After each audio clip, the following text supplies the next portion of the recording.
Hello student, आज आप साझेदारी नए साझेदारों के प्रवेश में आगे बढ़ेंगे। आपने पिछले वीडियो में देखा कि नए साझेदारों का प्रवेश कैसे होता है, साझेदारों के अधिकार क्या होते हैं, और साथ ही साथ आपने ये भी जाना यदि कोई साझेदार साझेदारी में प्रवेश करता है तो उस कंडीशन में जो पुरानी साझेदारी है फर्म, उसमें लेखांकन में कौन कौन सी समस्याएं आती हैं। उसमें आपने पूंजी के बारे में जाना। यदि कोई नया साझेदार साझेदारी में प्रवेश करता है तो सबसे बड़ी समस्या पूंजी की होती है।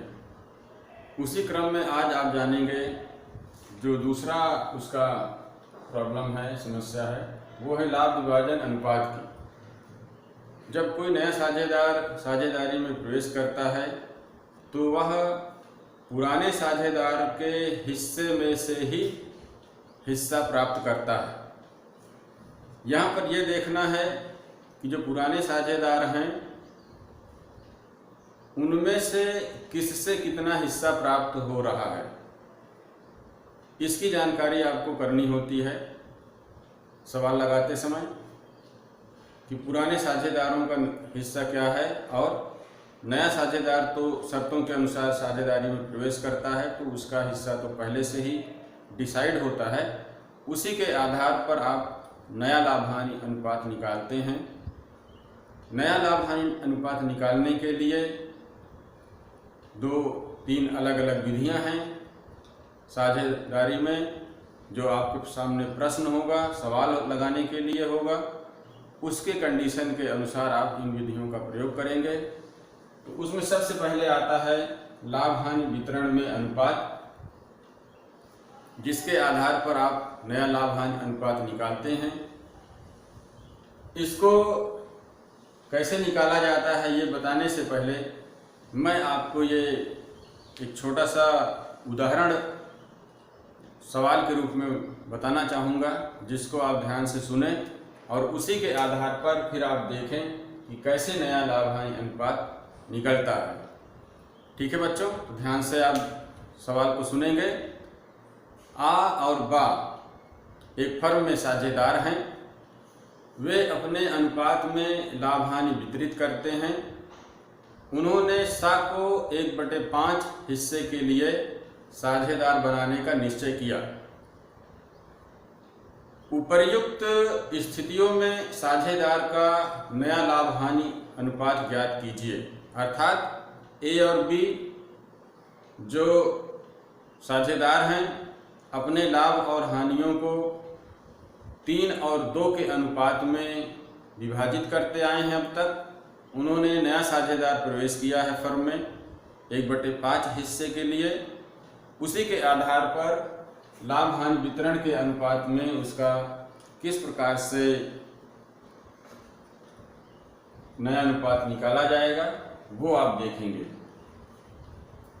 यहाँ पर आप देख रहे हैं कि सी को उसका हिस्सा देने के बाद जो शेष लाभ बचता है वो है 4/5। अर्थात इसको हल करने के लिए हम एक मान लेते हैं और 5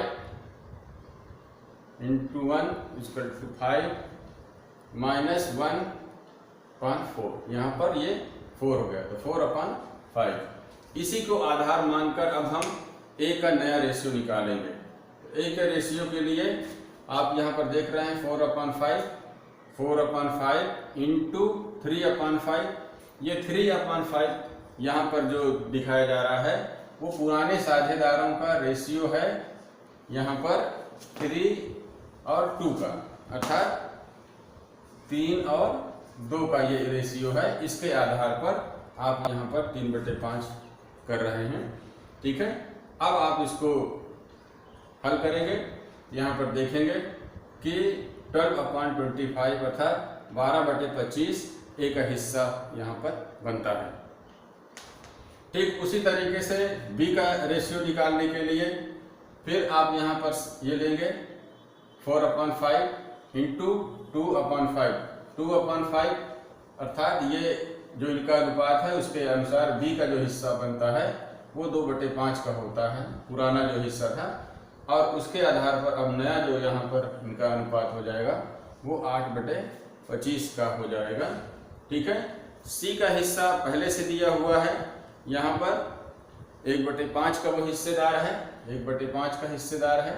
उसके आधार पर हम यहाँ पर इनका एलसीएम निकाल लेंगे और ये हो जाएगा 5/25। इस प्रकार आप देख रहे हैं कि जो साझेदारों का नया रेशियो बनकर तैयार होता है वो यहाँ पर ये बन जाता है 12, 8 और 5 का। ठीक है। ये था आपका अनुपात निकालने का पहला जो मेथड। सवाल के अनुसार ये आपको करना होगा। वितरण के अनुपात में आपने लाभ हानि का नया अनुपात निकाला। दूसरा यहाँ पर है समान अनुपात। साझेदारी में फर्म में जरूरी नहीं कि अलग अलग अनुपात हो। अगर कोई सवाल में आपको अनुपात नहीं दिया हुआ है तो आप ये मान लेते हैं कि दोनों बराबर के साझेदार हैं, और उस दशा में यदि कोई नया साझेदार साझेदारी में प्रवेश करता है और नया आपको लाभ हानि अनुपात निकालना होता है तो इस अनुपात विधि को प्रयोग करते हैं। यहाँ पर उसी सवाल को आधार मानते हुए हम इस विधि को समझाने का प्रयास करेंगे, जिसमें कि पुराने साझेदारों का जो लाभ हानि अनुपात है वो 3 और 2 का है। ए और बी पुराने साझेदार हैं इसमें। उसके आधार पर जो सी यहाँ पर नया साझेदार है, 1/5 का हिस्सेदार है। उसके अनुसार ए से कितना लेगा और बी से कितना लेगा यहाँ पर ये दिखाया गया है।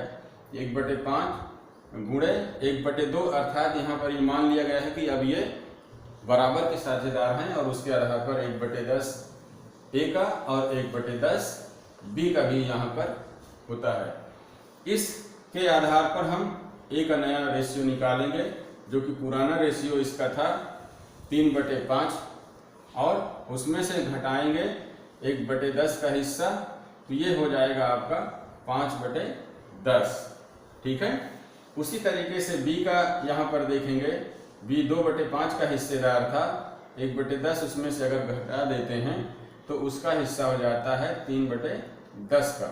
और सी का जो हिस्सा था यहाँ पर वो 1/5 का पहले से था, लेकिन अब इसके समरूप लाने के लिए यहाँ पर ये हो जाएगा 2/10 का।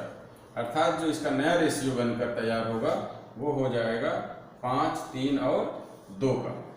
ये था बच्चों समान अनुपात से नया लाभ हानि अनुपात निकालना।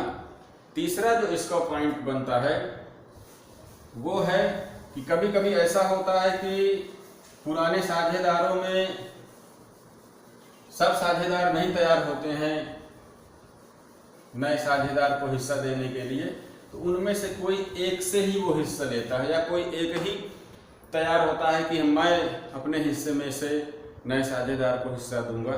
तो यहाँ पर यदि किसी एक साझेदार से हिस्सा लिया जा रहा है तो उसके लिए हम यहाँ पर ये देखेंगे किसी एक से ही पूरा हिस्सा लेना। किसी एक साझेदार से किसी एक साझेदार से हिस्सा प्राप्त करना।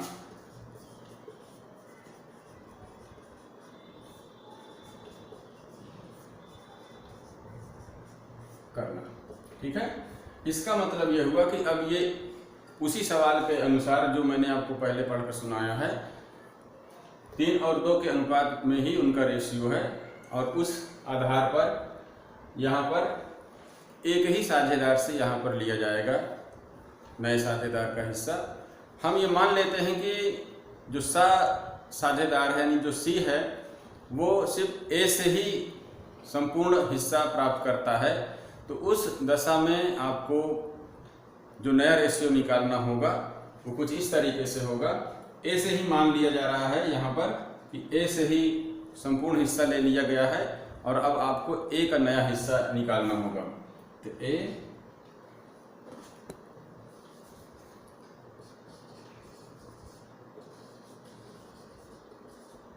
ए का पुराना हिस्सा कितना था 3 और 2 के अनुपात में ये अपना लाभ हानि का विभाजन करते थे, तो 3/5 इसका हिस्सा था, ठीक है।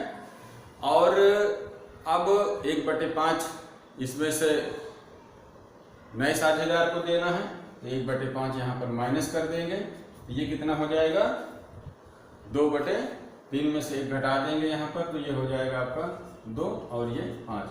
तो अब एक नया हिस्सा कितना हो जाएगा 2/5 का।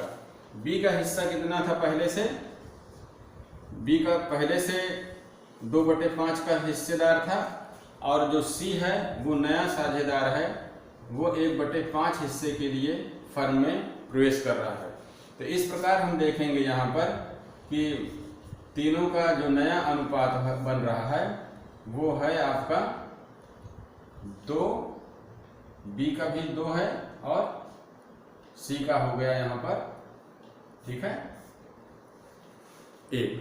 तो इस प्रकार आप देख रहे हैं कि यदि किसी एक साझेदार से हिस्सा नया साझेदार प्राप्त करता है तो उसी एक साझेदार के अनुपात में से नए साझेदार का हिस्सा घटा दिया जाता है, और उस नए पुराने साझेदार का भी नया लाभ हानि अनुपात प्राप्त हो जाता है, और साथ ही साथ नया साझेदार का तो अनुपात पहले से ही फिक्स होता है।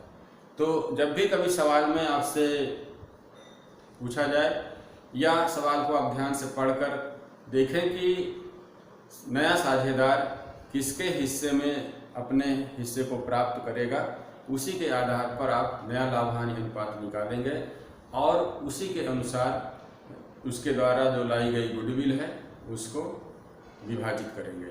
ठीक है बच्चों, तो ये था आपका जो साझेदारों के खाते में नए साझेदार के प्रवेश पर जो विभाजन से संबंधित समस्या थी, विशेष तौर से लाभ हानि के विभाजन की समस्या थी, उसको आप इस तरीके से हल कर सकते हैं और अपने सवाल को अच्छे ढंग से लगा सकते हैं। ठीक है बच्चों, नेक्स्ट वीडियो में इसके आगे की कड़ी बताई जाएगी आपको। Okay, thank you.